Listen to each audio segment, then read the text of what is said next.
اسلام آباد مذاکرات کے دوسرے دور کے لیے امریکی وفد پاکستان پہنچے گا، ٹرمپ کا اعلان۔ ٹروتھ سوشل پر لکھا، آبنہ ہرمز بند کرنے کا فیصلہ مضحکہ خیز ہے، امریکی ناکہ بندی پہلے ہی یہ راستہ بند کر چکی ہے۔ ایران نے آبنہ ہرمز میں فائرنگ کر کے سیز فائر کی خلاف ورزی کی۔ ایران کے پاس معاہدہ کرنے کا یہ آخری موقع ہے، ہم ایران کو ایک اچھے معاہدے کی پیشکش کر رہے ہیں، میں امید کرتا ہوں کہ ایران یہ معاہدہ کر لے گا، اگر ایسا نہ ہوا تو امریکہ ایران میں ہر پاور پلانٹ اور ہر پل کو تباہ کرے گا۔ دھمکی دی کہ اگر ایران نے یہ معاہدہ نہ کیا تو پورا ملک تباہ کر دیں گے، ایران کے جنگی نظام کا ہمیشہ کے لیے خاتمہ کر دیں گے۔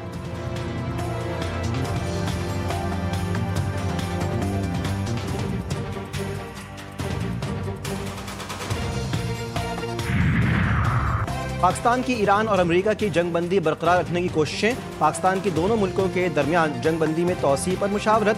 وزیراعظم شہباز شریف کا ایرانی صدر سے ٹیلی فونک رابطہ، وزیراعظم نے مذاکرات کے پہلے دور میں وفد بھیجنے پر مسعود پزشکیان کا شکریہ ادا کیا۔ دونوں رہنماؤں میں 45 منٹ تک گفتگو ہوئی، دونوں رہنماؤں نے خطے کی تازہ ترین صورتحال پر تفصیلی تبادلہ خیال کیا۔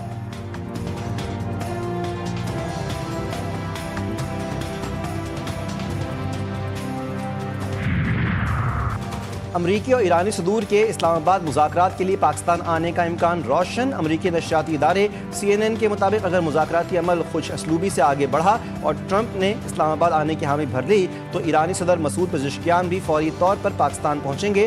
دونوں ملکوں کے صدور کے درمیان ایک تاریخی مشترکہ سربراہی اجلاس ہوگا۔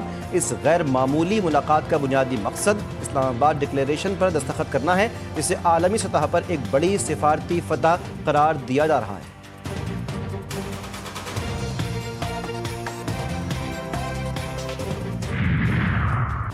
ہم جنگ بڑھانا نہیں چاہتے، واشنگٹن اور تہران کے درمیان جوہری معاملات پر اختلافات بدستور جاری ہیں۔ ایرانی صدر مسعود پزشکیان نے کہا، ٹرمپ یہ دعویٰ کرتے ہیں کہ ایران اپنے جوہری حقوق استعمال نہیں کر سکتا، مگر وہ یہ واضح نہیں کرتے کہ کس جرم کی بنیاد پر، اور سوال اٹھایا کہ آخر وہ کون ہوتے ہیں جو کسی قوم کو اس کے حقوق سے محروم کریں۔ ہمارا بنیادی موقف خطے میں امن، استحکام اور سلامتی کے تحفظ پر مبنی ہے۔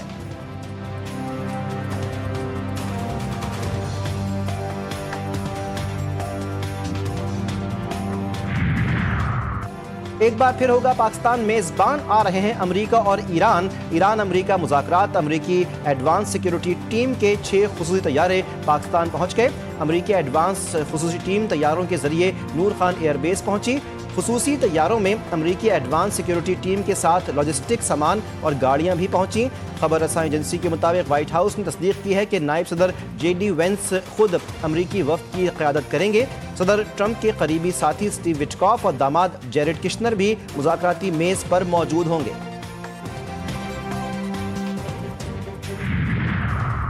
اسلام آباد مذاکرات کے دوسرے دور سے پہلے ہی جڑواں شہروں میں سیکیورٹی کے سخت انتظامات، اسلام آباد کا ریڈ زون اور توسیعی ریڈ زون سیل کر دیا گیا۔ Metro bus service pump station سے پاک سیکریٹریٹ تک بند کر دی گئی۔ جڑواں شہروں میں پبلک اور ہیوی ٹرانسپورٹ تحکم ثانی معطل۔ اسلام آباد کے ہوٹلز میں بکنگز بھی منسوخ، 15 سے 19 مئی تک ہوٹل بند رہیں گے۔ انتظامیہ نے مارگلہ کی پہاڑیوں کے ٹریلز 2، 3، 4 اور 5 کو آج سے تحکم ثانی بند کرنے کا اعلان کر دیا۔ سید پور ولیج سے منسلک ٹریلز بھی عارضی طور پر بند کر دی گئیں۔ غیر ملکی وفود کی آمد کے سلسلے میں متبادل ٹریفک پلان جاری۔ ریڈ زون اور توسیعی ریڈ زون ہر قسم کی ٹریفک کے لیے مکمل طور پر بند رہے گا۔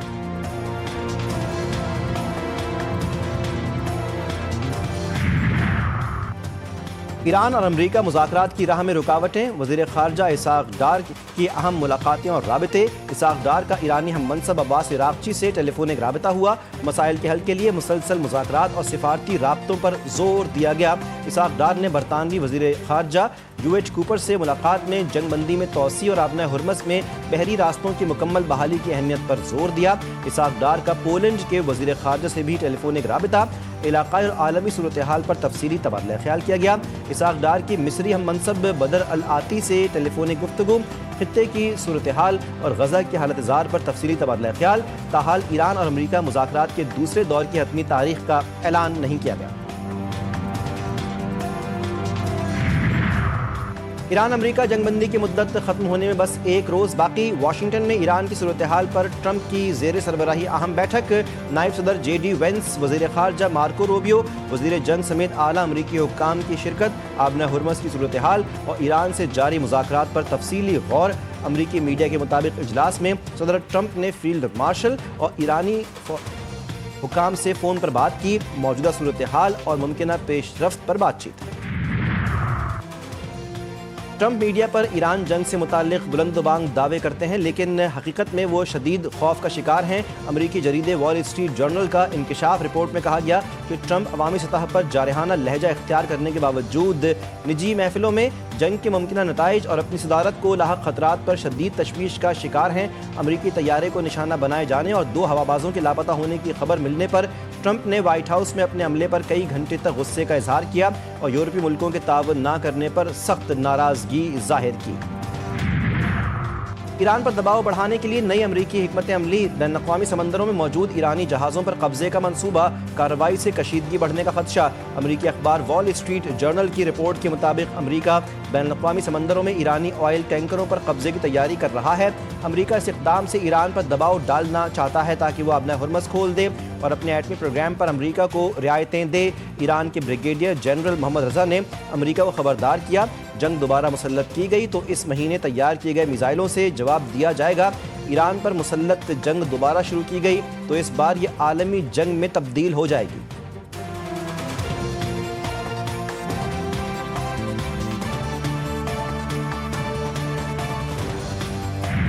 ایرانی افواج ملک کی خود مختاری، علاقائی سالمیت اور سیکیورٹی کے دفاع کے لیے آخری سانس تک لڑنے کے لیے تیار ہیں۔ ایران کے آرمی چیف امیر حاتمی کا 2 ٹوک پیغام، کہا کہ بری، بحری اور فضائی افواج سمیت تمام سیکیورٹی ادارے مکمل طور پر تیار ہیں اور دشمن کے خلاف فیصلہ کن کارروائی کی صلاحیت رکھتے ہیں۔ فوجی طاقت کو مزید مضبوط بنانے کا عمل بھی جاری ہے۔ پاسداران انقلاب ایرو اسپیس فورس کے کمانڈر جنرل موسوی نے کہا، جنگ بندی کے دوران میزائل اور ڈرون صلاحیتوں کو مزید مضبوط کیا گیا، جنگ سے پہلے کے مقابلے میں زیادہ رفتار سے اپنے دفاعی ذخائر کو بہتر بنایا، دشمن کو اپنے اسلحے کے ذخائر دوبارہ بنانے میں مشکلات کا سامنا ہے۔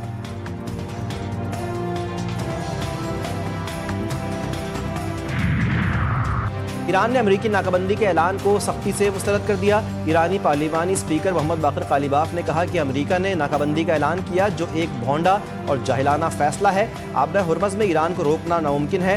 امریکی مائن سوئپر آگے بڑھا تو حملے کی دھمکی سمجھا جائے گا۔ ایران ہر صورتحال سے نمٹنے کے لیے تیار ہوگا۔ جنگ بندی کے دوران سخت بیانات نے صورتحال پیچیدہ بنا دی۔ ہم نیک نیتی سے مذاکرات کر رہے ہیں۔ امریکہ سے مذاکرات میں پیش رفت ہوئی ہے لیکن اب بھی بہت فاصلہ ہے۔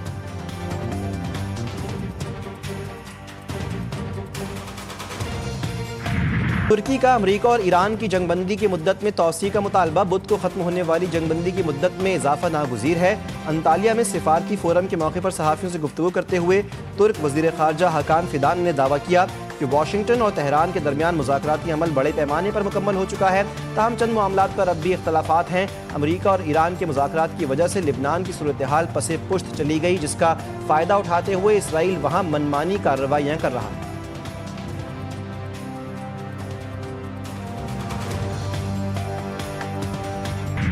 ایران نے افزودہ یورینیم کی امریکہ منتقلی سے صاف انکار کر دیا۔ ایرانی نائب وزیر خارجہ سعید خلیزادہ نے کہا کہ افزودہ یورینیم کی منتقلی کا معاملہ زیر بحث ہی نہیں، امریکہ کے مطالبات غیر ضروری اور حد سے زیادہ ہیں۔ ایران امریکہ کو افزودہ یورینیم نہیں بھیجے گا۔ امریکہ کے ساتھ بات چیت اس وقت تک ممکن نہیں جب تک دونوں فریق ایک مشترکہ فریم ورک پر متفق نہ ہو جائیں۔ روس نے ایران کے افزودہ ایٹمی مواد کو منتقل کرنے میں مدد کی پیشکش کر دی۔ روسی ایٹمی توانائی ایجنسی روسٹم کے سربراہ نے کہا، تکنیکی مسائل کے ساتھ امریکہ اور ایران میں اعتماد کا فقدان بڑا مسئلہ ہے۔ روس کو ایران کے ساتھ تعاون کا مثبت تجربہ حاصل ہے۔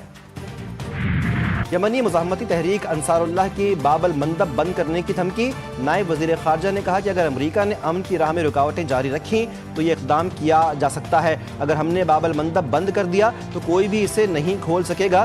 ٹرمپ اپنی پالیسیوں پر فوری طور پر نظر ثانی کریں۔ ماہرین کا کہنا ہے کہ باب المندب بند ہونے سے عالمی معاشی بحران بڑھ سکتا ہے۔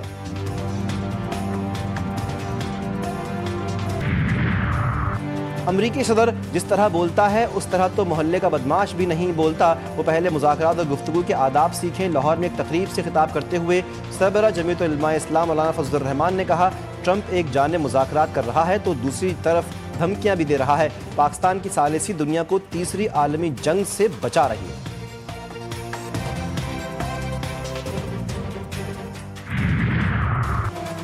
وزیراعظم فیلڈ مارشل سب کی نیت بہت بہترین ہے۔ پاکستان کی سیاسی اور عسکری قیادت نے مل کر پاکستان کی عزت بحال کی۔ 47 سال میں ایران اور امریکہ کسی ایک ملک یا شہر میں اکٹھے نہیں ہوئے۔ اسپیکر قومی اسمبلی ایاز صادق نے ایک تقریب سے خطاب کرتے ہوئے کہا، بھارت کو عبرتناک شکست کے بعد پاکستان کا دنیا بھر میں وقار بلند ہوا۔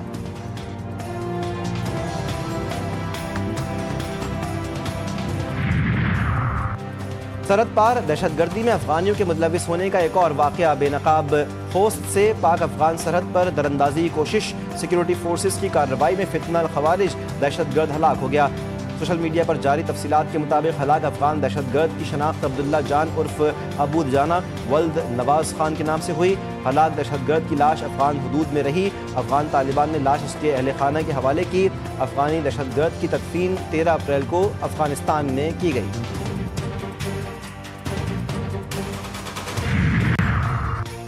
حکومت نے جنگ کے صرف 6 ہفتوں میں پیٹرولیم لیوی کی مد میں عوام سے 180 ارب روپے وصول کیے۔ اس لیوی کا پیٹرول کی اصل قیمت سے کوئی تعلق نہیں۔ امیر جماعت اسلامی حافظ نعیم نے ایکس پر اپنے پیغام میں کہا کہ جولائی تا اپریل تک 1234 ارب روپے کا ٹیکس لیوی کی مد میں عوام سے بلا استثناء وصول کیے گئے۔ یہ رقم گزشتہ برس کے اسی عرصے کے مقابلے میں 400% زیادہ ہے۔ حکومت فوری طور پر یہ لیوی ختم اور پیٹرول کی قیمت 250 روپے فی لیٹر مقرر کرے۔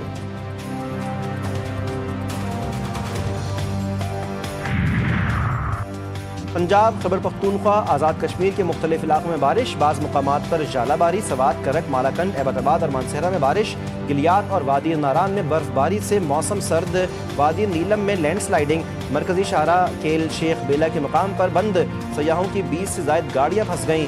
بلوچستان کی وادی زیارت کے بالائی علاقوں توبہ چکزئی اور توبہ کاکڑی میں بھی بارش، شارع قراقرم کوہستان لاچی نالہ کے قریب لینڈ سلائیڈنگ کے باعث بند ہو گئی۔ محکمہ موسمیات نے آج بھی ملک کے بالائی علاقوں میں بارش کی پیشگوئی کی۔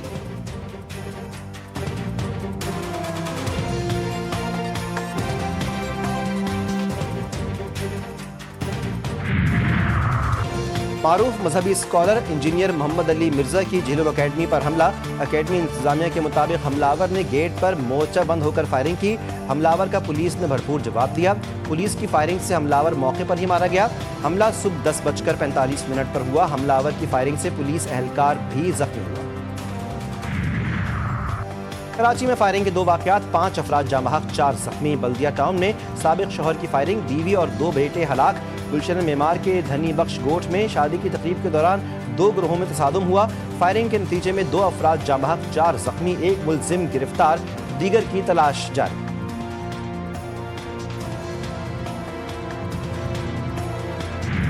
اور Pakistan super league season 11 Peshawar Zalmi Quetta gladiators کو 118 رن سے شکست۔ پشاور زلمی نے دھواں دھار بیٹنگ کرتے ہوئے مقررہ 20 اوورز میں 3 وکٹوں کے نقصان پر 255 رنز کا پہاڑ جیسا ہدف دیا۔ نیشنل اسٹیڈیم کراچی میں کوئٹہ گلیڈیٹرز ہدف کے تعاقب میں 19ویں اوور میں 137 رنز پر ڈھیر۔ اس سے قبل ملتان سلطانز نے کراچی کنگز کو سنسنی خیز مقابلے کے بعد 11 رن سے شکست دی۔ ملتان سلطانز کی PSL 11 میں 5ویں کامیابی۔ ملتان سلطانز نے مقررہ 20 اوورز میں 7 وکٹوں کے نقصان پر 207 رنز بنائے۔ 208 رنز کے جواب میں کراچی کنگز کی ٹیم آخری اوور میں 196 رنز پر ڈھیر۔ پشاور زلمی نے پہلے پلے آف مرحلے کے لیے کوالیفائی کر لیا۔ پشاور زلمی کی ٹیم 15 پوائنٹس کے ساتھ ٹیبل پر سر فہرست۔